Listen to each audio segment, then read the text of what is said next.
تو اللہ فرماتے ہیں ان میں کچھ ایسے ہیں جو دھیان سے آپ کی بات سنتے ہیں، اذا خرجوا، لیکن دھیان سے سننے کا مقصد عمل کرنا نہیں ہوتا، مذاق اڑانا ہوتا ہے، شو یہ کرنا ہوتا ہے کہ ہم جیسے بہت دھیان سے، یعنی ہم آپ کے بڑے فرما بردار ہیں۔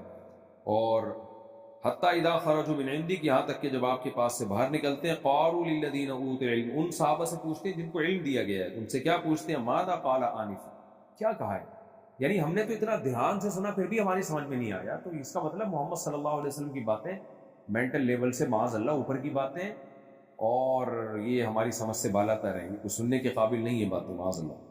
اللہ فرماتے ہیں اولئک الذین طبع اللہ علی قلوبہم، یہ وہ لوگ ہیں جن کے دلوں پر اللہ نے مہر لگا دی، کہ اتنی مبارک محفل میں بھی چونکہ سننے اور سمجھنے کی نیت سے نہیں بیٹھتے، مذاق اڑانے کی نیت سے بیٹھتے ہیں، تو ان کے دل پر مہر لگ گئی۔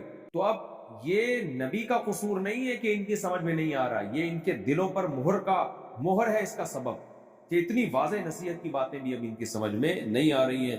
فرمایا وَاتَّبَعُوا أَهْوَاءَهُمْ، اور اس کا نتیجہ کیا نکلا کہ انہوں نے بھی اپنی خواہشات کی اتباع کی، جو کافر کرتے ہیں، لیبل اسلام کا لگا ہوا مگر اصل میں اپنی خواہشات کو فالو کر رہے ہیں۔ وَالَّذِينَ اهْتَدَوْا، اللہ فرماتے ہیں اس کے برخلاف صحابہ کرام ہیں جن کو ہدایت مل گئی، وَالَّذِينَ اهْتَدَوْا، اور وہ لوگ جن کو ہدایت مل گئی ہے، زادہم ہدا، وہ جب نبی کی محفل میں بیٹھتے ہیں تو ان کی ہدایت میں اور اضافہ ہوتا ہے، ان کا ایمان اور بڑھتا ہے۔ یعنی ایک ہی ہدایت ہے، ایک ہی پیغمبر ہے، ایک ہی جیسی باتیں ہیں، ایک کی گمراہی میں اضافہ ہو رہا ہے جس سے اس کے دلوں پر مہر لگ رہی ہے، اور ایک کی ہدایت میں اور زیادہ اضافہ ہو رہا ہے، ان کا ایمان اور زیادہ بڑھ رہا ہے۔ یہ کیسی عجیب بات ہے، حقیقت بھی ایسے ہی ہے، یہ قرآن میں بھی ایسے ہی ہے۔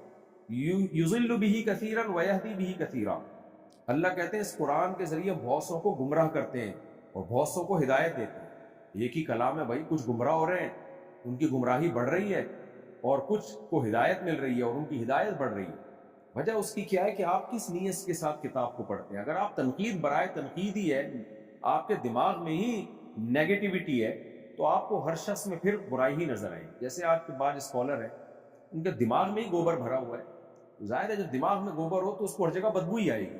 تو نیوٹرل ہو کے تحقیق جو شخص کرے گا قرآن کی اور اسلام کی، وہ اسلام کی حقانیت اور قرآن کی حقانیت کا اور پیغمبر صلی اللہ علیہ وسلم کی حقانیت کا قائل ہو جائے گا۔ لیکن کوئی نیوٹرل ہو کے نہیں کرے گا، اس کے دماغ میں ہی بدبو بھری ہوئی ہے، تو بھائی جس کے دماغ میں بدبو ہو یا ناک میں بدبو گھسی ہوئی ہو، تو ہزاروں خوشبوئیں بھی اس کے پاس سے گزریں گی، اس کو خوشبو محسوس نہیں ہوگی۔ فرمایا والذین اہتدوا، جو ہدایت یافتہ ہیں، یعنی جو صحابہ جو مومن ہیں، منافق نہیں ہیں، زادہم ہدا، اللہ نے ان کی ہدایت میں اور اضافہ کر دیا نبی کی محفل میں بیٹھنے کے بعد، وآتاہم تقواہم، اور ان کے حصے کا تقوی اللہ نے ان کو عطا کر دیا، یعنی جس کو جتنا تقوی ملنا تھا اللہ نے اس کو اور زیادہ وہ عطا کر دیا، اور پرہیزگار بن کے نکلتے ہیں نبی کی محفل سے۔ اللہ بن منافقوں کو دھمکی دیتے ہیں، فَهَلْ يَنظُرُونَ إِلَّا السَّاعَةَ، کہ تم کیوں سیدھے راستے پہ نہیں آتے، کیا قیامت کا ہی انتظار کر رہے ہو؟ فقد ان تأتیہم بغتۃ، کہ وہ اچانک آ جائے پھر تمہیں ہدایت ملے، اس وقت ہدایت کا کوئی فائدہ نہیں ہے۔ فقد جاء اشراطها، فرمایا اگر قیامت کا انتظار کر رہے ہو تو قیامت کی علامات تو ظاہر ہو گئی۔ دیکھیں قیامت کی علامتیں تین قسم کی ہیں، کچھ علامتیں جو بالکل ابتدا میں، جیسے نبی کی نبوت کا ظاہر ہو جانا، یہ بھی قیامت کی علامت ہے۔ پچھلی کتابوں میں لکھا ہوا ہے کہ قیامت کی علامات میں سے آخری نبی کا ظاہر ہونا۔ نبی صلی اللہ علیہ وسلم نے فرمایا بعثت انا والساعۃ کہاتین، مجھے اور قیامت کو ایسے بھیجا گیا ملا۔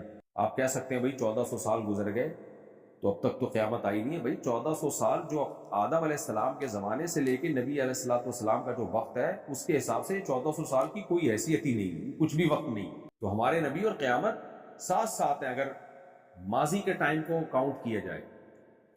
پہلے زمانے میں تو عمریں اتنی لمبی ہوتی، نوح علیہ السلام کی اکیلے کی عمر 1000 سال سے زیادہ تھی، 950 سال تو آپ کی تبلیغ میں لگے ہیں خالی صرف۔ اس سے اندازہ لگائیں کہ یہ 1500 سال کی کوئی حیثیت نہیں ہے۔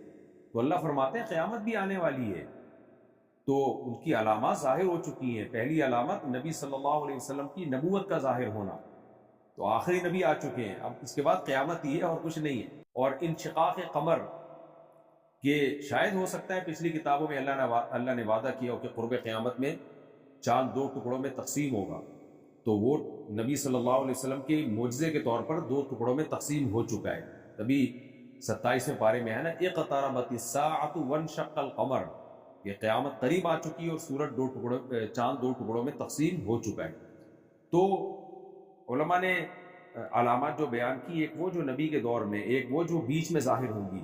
بیچ میں کون سی علامتیں ظاہر ہوں گی؟ جو نبی اور قیامت کے درمیان میں، وہ جیسے حدیث میں آتا ہے کہ ایک آگ ظاہر ہوگی جو حجاز کے اونٹوں کو روشن کر دے گی، ان کی گردنوں کو۔